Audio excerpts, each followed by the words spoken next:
Mi nombre es Sebastián De Caro, bienvenidos a Seba Watt en su formato Respondo lo que ustedes pregunten. Adelante. ¿Qué tal, chicos? ¿Cómo están? ¿Qué haces, Seba? ¿Cómo andás? ¿Todo bien? ¿Bien ustedes? Bien, acá andamos. ¿Una buena semana? Sí, por suerte sí, con frío, pero llevándolo. El frío continúa. La primera pregunta del día, ¿cuál es, por favor? ¿Por cuáles preguntas debo arrancar para diferenciar el estilo de un director? El estilo de un director. La idea de estilo. Vamos a repetir esa famosa frase o noción que dio a conocer el escritor argentino Rodrigo Fresán. Yo no sé si es de él, creo que es de él, o él en realidad está parafraseando a un periodista, un crítico, un escritor, no lo sé, pero la frase es la siguiente. Al principio, el lector busca obras que lo identifiquen. Leemos, vemos o nos vinculamos con obras que parecen hablarnos porque el protagonista, la protagonista, tiene conflictos con los cuales nosotros nos podemos relacionar. El segundo estadio del lector es descubrir que todas esas obras que lo identifican provienen o pertenecen a un género. El tercer estadio, que se vuelve más interesante, es descubrir que hay una mano creadora detrás de esas obras que nos conmueven. La noción de la autoría. Hay escritoras, escritores, directoras y directores de cine, hay guionistas, hay alguien que está pergeñando todos esos relatos. Y la cuarta instancia de un lector, que es la más difícil, es el reconocimiento del estilo. En el cine pasa algo similar.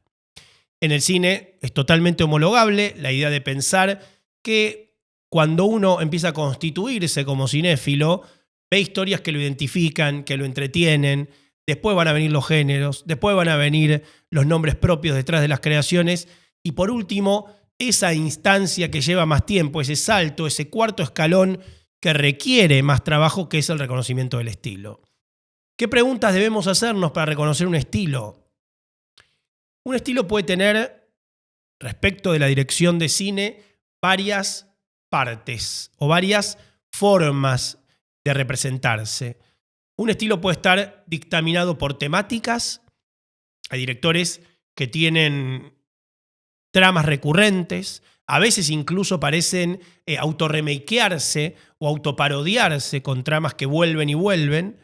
Hay directores que tienen cuestiones estético-visuales que los identifican. Wes Anderson, vamos a poner un caso flagrante donde incluso hay cuentas de Instagram Accidentally Wes Anderson, hay un libro que compila esos Wes Anderson accidentales. Uno puede parodiar a Wes Anderson, hay filtros de Instagram que se llaman Wes Anderson, uno puede hacer un plano a la Wes Anderson, reconocerlo incluso en el mundo físico real. Bueno, eso es una constante autoral, eso es un estilo. Después hay directores que tienen un estilo en cuanto a la puesta en escena. Las películas pueden tener diferentes fotografías, tratar diferentes temáticas, pero los planos son recurrentes. El caso de Scorsese, que tiene una caligrafía con la cámara que ha sido consistente a lo largo de los años, con algunas variantes, adiciones u omisiones. Después de determinado tiempo ya no hace nada de eso que hacía antes, pero hay algunos movimientos de cámara que son de él. A veces, las obviedades más grandes, digo, qué sé yo, ustedes vieron miles de veces esos videos que compilan todas las cerraduras de parte de baúl del auto de Quentin Tarantino. Bueno, eso no es un estilo, eso es como un chiste. Pero tener planos recurrentes, puesta de cámara, sobre todo movimientos de cámara recurrentes, Sergio Leone, Brian De Palma, Martin Scorsese, Steven Spielberg, tienen planos que los identifican. El escorzo spielbergiano, los set pieces de Brian De Palma, el corte sobre el eje de Martin Scorsese, los grandes angulares de Terry Gilliam, el plano simétrico de Kubrick. Digo, tienen constantes de puesta en escena. Y después hay cuotas autorales por actuaciones, por decisiones de fotografía, por decisiones de guión. Hay diversas maneras. Entonces, lo importante cuando a uno le interesa el cuerpo de trabajo, de obra de alguna de estas personas, es ver en qué está sostenido esa cuota autoral, ¿no? Porque más allá de eso que decíamos de Wes Anderson, que es la cuestión estética plana de sus planos, valga la redundancia, o cierta cuestión estético fetichista con algunos objetos, con algunas texturas, también hay temáticas que son afines a Wes Anderson. La familia, la infancia, el paraíso perdido, un montón de cuestiones. Y está bueno también estas preguntas que cuáles son las que me tengo que hacer para darme cuenta de dónde está sostenido el estilo, siempre ir a reportajes, a notas, a entrevistas, a charlas, a podcasts donde hablen estas personas que nos interesan para ver su marco de referencia. Porque siempre nos van a decir, bueno, yo sigo a tal o cual director, yo soy muy fanático de estos títulos, esta es mi película favorita. Y entonces uno, a través de las influencias musicales, literarias, cinematográficas, pictóricas que tienen estos directores, nos podemos dar cuenta por qué su obra es como es, ¿no? ¿Qué sería David Lynch sin la fascinación por la pintura y algunas obras de Hooper? Entonces digo, uno ahí se va dando cuenta de dónde proviene el acervo cultural de cada una de estas figuras y por qué su obra, en consecuencia, tiene la interpretación que tiene. Próxima pregunta, por favor. ¿Quedan historias nuevas para contar o todo ya fue contado de distintas formas? Muy buena pregunta. Porque la pregunta tiene que ver con la noción de originalidad. Me siento a escribir una historia. ¿Tiene que ser original? ¿Tengo que pensar algo original que nunca se haya contado? ¿Es posible eso? En primer lugar, yo creo que todas las historias ya se contaron. Pero se contaron no el año pasado, se contaron hace 5.000 años todas las historias. Porque las historias o los conflictos o los núcleos de conflicto no son tantos. No son tantos. Entonces lo importante no es lo original. Lo importante es contarlo de manera original. Puede ser, pero ni siquiera eso. Entonces, ¿qué es lo importante? Que sea verdadero. Que sea verdadero es lo importante. ¿Cómo me doy cuenta que es verdadero? Porque tiene que partir de un lugar de interés o de emoción verdadero por parte de la persona que se va a sentar a escribir esa historia o a pensarla.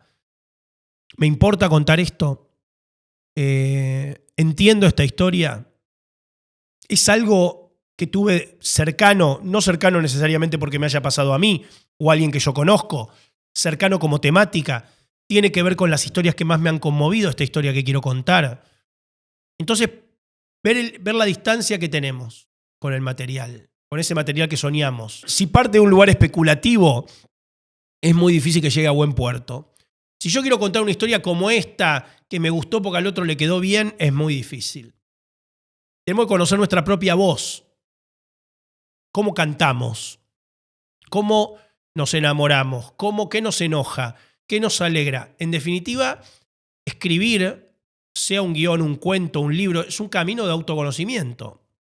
Es un viaje hacia lo que nos gusta y no nos gusta de nosotros mismos. Es un viaje para valientes, porque lo que uno se da cuenta cuando entiende quién es, sobre todo tiene muy claro quién no es.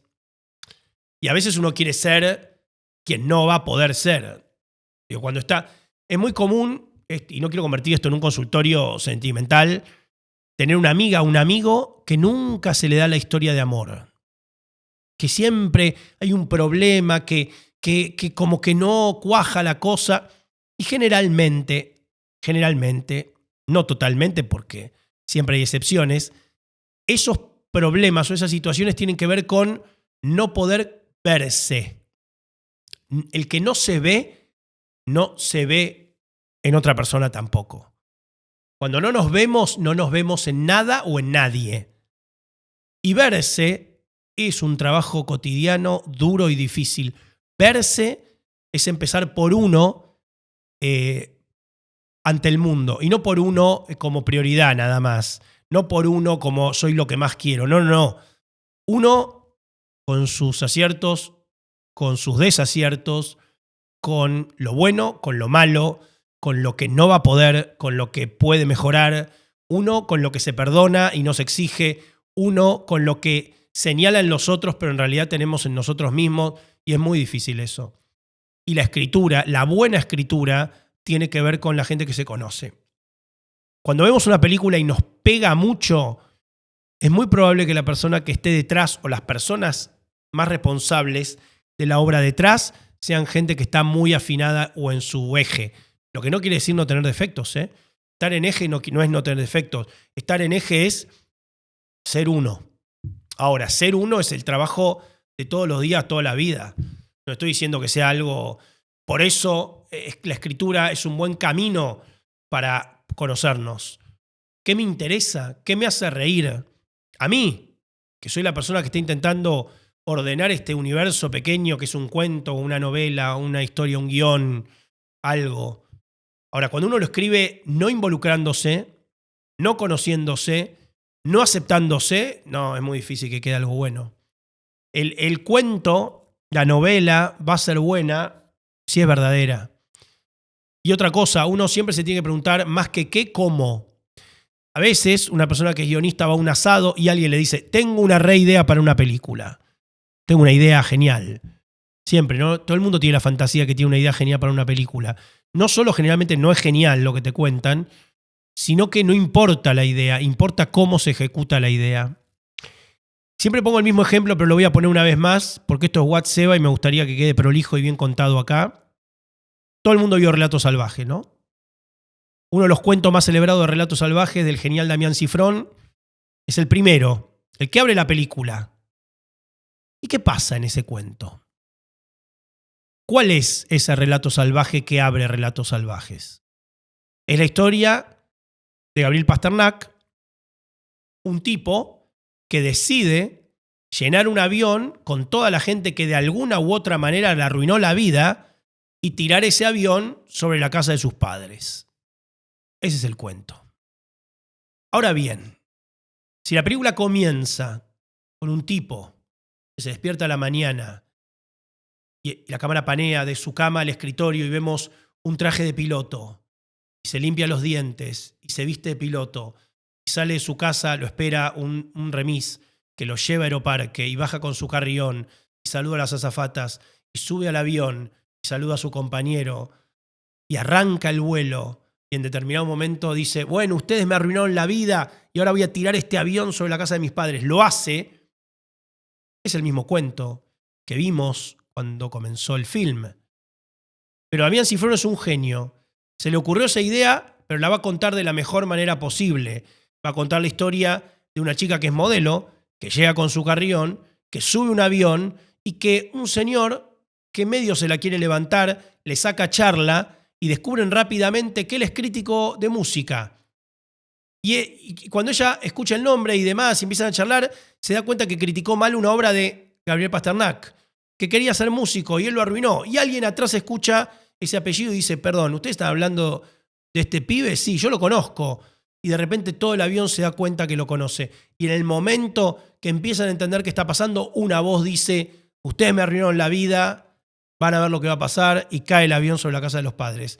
Bueno, el segundo relato, la segunda historia, tiene más tensión, suspenso, sorpresa. La segunda está contada por un genio.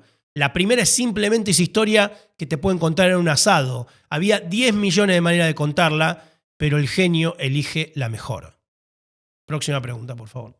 Acá te preguntan, ¿qué prefiere un director? ¿Lo que entiende el espectador o lo que siente? ¿Son dos cosas distintas o es la misma cosa? Es que yo me pregunto, ¿entender no es sentir? Uno, ¿por qué nos reímos? ¿Por qué un chiste es gracioso? Porque entendemos. En algún momento alguien estudió la risa. Hay un libro de Bergson que se llama La risa. filosóficamente la risa y mecánicamente, ¿qué nos hace reír en un chiste? Fíjense cómo son los chistes, cualquier chiste, el mejor y el peor chiste que les contaron. Un chiste es una serie de datos que describen una situación o a una persona o una escena y una pieza faltante que es el remate. Nosotros entendemos, y entre lo que conocemos de la historia y el remate, construimos la pieza faltante y eso nos provoca un placer que deriva en la risa. Reírse es entender, es comprender, es casi una alegría matemática al poder completar. Lo que nos hace reír de todos los chistes de los Simpsons es que nosotros entendemos qué quiere decir, entendemos la referencia, entendemos a qué alude y eso nos provoca la risa. Lo mismo una sitcom, lo mismo lo que sea. Los chistes son lo más parecido a la matemática dentro de la poética, el humor. La comedia es el lenguaje de los dioses, decía Lubitsch, que era un gran director de comedia y un gran guionista. Y son gente que particularmente lo que entiende es de matemática, de una matemática distinta, pero que tiene que ver con la matemática más dura, con la trigonometría más compleja, más que con la poética libre. La matemática del humor es perfecta, digamos. El humor es un ejercicio matemático y de pensamiento lateral y de lógica permanente. Entonces, entender es emocionarse y emocionarse es entender. Es lo mismo. No son dos cosas disociadas. Entiendo que por ahí la pregunta vamos a decir que alude también a entender a nivel intelectual, pero entender a nivel intelectual también es excitante, apasionante y parte de la emoción. ¿No? Pero bueno, próxima pregunta. Acá preguntan, ¿cuáles son los mejores cines de Buenos Aires? Calidades de imagen, de sonido, etcétera. Esto parece un chivo. Sería muy bueno que tengamos este programa vendido y podamos decir los mejores son los de la cadena. Entonces vamos a nombrar uno de cada uno o las mejores salas porque sería extraordinario. Esto puede pasar, ¿eh? Así que ustedes, ojalá alguien de una cadena esté escuchando y quiera auspiciar este maravilloso espacio. Pero como aún no pasó, vamos a decir lo obvio. El IMAX, uno podría decir, che, la mejor sala. Pero no necesariamente. No necesariamente. Es muy buena, sobre todo para las películas que están filmadas para IMAX. No es como una obviedad eso, pero Oppenheimer la vi en un cine no IMAX y la vi en IMAX y fue una película totalmente distinta. Misión Imposible, la última, y en IMAX era otra cosa. El submarino y la parte de las avionetas era otra cosa. Pero, por ejemplo, hay una sala muy buena, Dolby Atmos, en el Village Recoleta. En el Cinépolis, ya no se llama más Village. Cinépolis Recoleta tiene una sala, creo que es la 6 o la 4. Dolby Atmos, muy buena. Después hay otra muy buena en Abasto, en el Hoyts Abasto. No me pregunten cuál. Creo que es la 4, ahí está. Y la 6 es la de Cinépolis o al revés. Y después yo soy muy fanático de la sala número 1 del Cinemar Palermo. Esas son las salas de mi vida. Próxima pregunta. Seba, ¿algo más que recomiendes de Star Wars, además de los clásicos 6 episodios? Muy bueno, pues esto alude a... Yo no vi Andor, cero Andor, vi 2 capítulos del Mandalorian. O sea, en un momento le tuve que soltar la mano, me marcó la vida, tengo tatuaje de la Alianza Rebelde, pero no...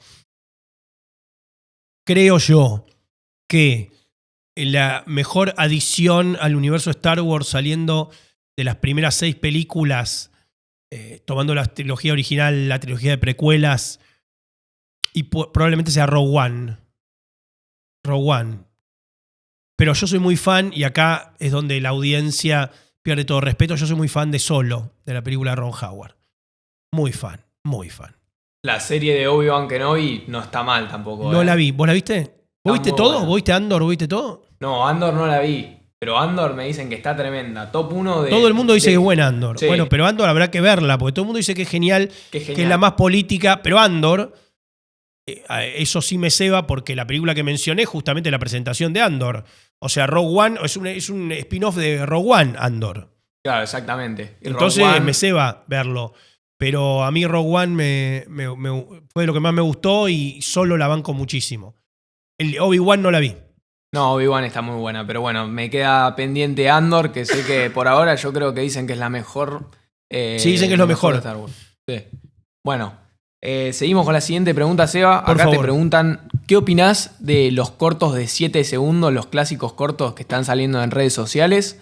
Y te preguntan si dirigirías alguno de ellos. Mirá, hay una tradición en la literatura muy grande de los cuentos cortos. Pero cuentos cortos estamos hablando de nivel 3 líneas, 4. Hay uno que creo que fue Hemingway, que dijo que era el mejor cuento corto de la historia. No sé si es de él, creo que no. Que era algo así, como lo estoy diciendo muy mal, ¿eh? No tomen esto como la versión que va del cuento, que era Escarpines de bebé sin uso a la venta. Terrible. Y es un cuento corto, es eso nada más, y es terrible. O había otro que era, cuando despertó el dinosaurio todavía estaba allí. Ese es famoso. Hay varios cuentos cortos. De hecho, si uno googlea cuentos, mini cuentos o microcuentos, va a ver que hay una tradición muy grande, sobre todo de cuentos de terror, que son en 3 líneas. A mí me parece muy interesante el cortometraje y el cortometraje de 7 segundos y la posibilidad de traducir sensaciones en imágenes que tengan narrativa. De hecho, el lugar común es decir que las películas son las películas del cine y hay muchísimas veces gente que intentando generar contenido sobre series, sobre cine, sobre libros, sobre, no sé, historias, terminan armando piezas que están más cerca de la ficción y del audiovisual, del cortometraje, de la pequeña película, que del contenido. Y por otra parte, y esto es lamentable, pasa por suerte no tanto, hay veces que hay gente que quiere hacer una película y termina generando un contenido de 2 horas. Porque la encara de tal manera y con tanto artificio que le va matando el alma. O sea, lo importante es que la cosa tenga alma. Y el alma puede florecer en cualquier lugar. Obviamente es excepcional que un generador de contenido termine con una pieza que parezca casi cine. Pero puede pasar, ¿eh? Puede pasar, no hay que ser necio. Y los cortos de 7 segundos me encantan. Me encantaría tener la cabeza como para que se me ocurra alguno, por lo menos. Bueno, última pregunta. Acá dicen, ¿alguna vez te escuché decir que el cine es casi un accidente? ¿Por qué? Y no es mía la frase, es de Guillermo del Toro. Porque la mayoría de las películas están destinadas a no hacerse. Porque tantas cosas tienen que coincidir para que pase la película que muchísimas veces no sucede. Todo el mundo tiene, todos los directores, incluso los que son muy, muy, muy exitosos, tienen una lista de películas no hechas mucho más que las que va a hacer en su vida. Es casi un clásico, un karma, pero es la realidad. Atrás de cada director hay un 30, 40, 50, 60% más de obra que no se hizo que la que estamos viendo finalmente realizada y en pantalla. Hasta la semana que viene.